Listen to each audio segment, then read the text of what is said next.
진행성 연화곤란, 말하기가 힘들고 혀 통증이 심해서 58세 여성분이 주기세포 치료하러 오셨습니다. 혀가 갈라져서 아픈데 잘 움직여지지도 않아서 말하기도 힘들고 음식을 삼킬 때 조금씩 삼킬 수밖에 없다고 합니다. 혀가 움직이지 않는 증상 때문에 1년 전부터 진행성 연화곤란 진단을 받으셨죠. 그런데 환자분은 코로나 예방주사 맞고 나서 3개월 있다가 이 증상이 생겼죠. 그 전까지는 잘 지냈는데 말하시기가 되게 불편하시죠. 근데 밥 먹을 때는 어때요? 씹을 때 힘들죠. 씹긴 씹는데 혀가 씹히니까 이게 씹는 게 되게 힘들단 말이에요. 그리고 이제 씹었어. 그 다음에 너무 삼키죠. 이게 목구멍에서 어때요? 이게 걸려. 그리고 기도로 자꾸만 넘어가니까 사례가 많이 들리죠.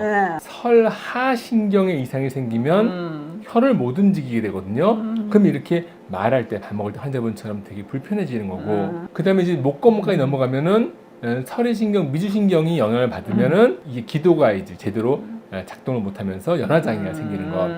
이것이 그 두 신경에 지금 이상이 온 거예요, 환자분. 연화곤란, 삼킴 장애가 심해지면 음식물을 삼킬 때 음식이 기도로 들어가면서 기침이 많이 나고 폐렴이 심각한 문제가 발생될 수 있습니다. 그래서 이 증상이 심해지면 입으로 삼키는 식사를 하지 못하고 콧줄, 비위관이나 위류관을 설치해서 식사를 하게 됩니다. 연화장애 있는 분들은 너무 심해지기 전에 뇌 기능을 복구해주는 주기세포 치료를 했을 때 증상을 개선시키는 데 큰 도움이 됩니다. 치료 후기는 루이빈치과 홈페이지에서 회원가입은 초간단